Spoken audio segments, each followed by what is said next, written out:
भरपूर इथे आली कोकण फिरायला. तर आम्ही आनंदवन या रूम स्टेमध्ये राहिलो 2 दिवस. तर इथून म्हणजे इथे एरिया अशी आहे की दोन्ही बाजूला म्हणजे सगळे चारी बाजूला झाडं आहेत, भरपूर झाडं आहेत, घनदाट जंगलच वाटते. बाजूला एक डोंगर आहे आणि इथे बीचवर जायला 15-20 मिनिटं चालायला लागते. ते वॉकिंग पण होते. सकाळी उठल्या पक्ष्यांच्या किलबिलाट ऐकू येतात. प्राणी येतात असं सांगतात, माहिती नाही, पण मोर दिसला.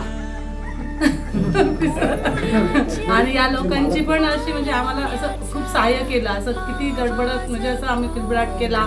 खूप आरडाओरडा पण झाला आमचा. पिण्याचे प्रोग्राम पण झाले, हळदीकुंकूचा प्रोग्राम झाला.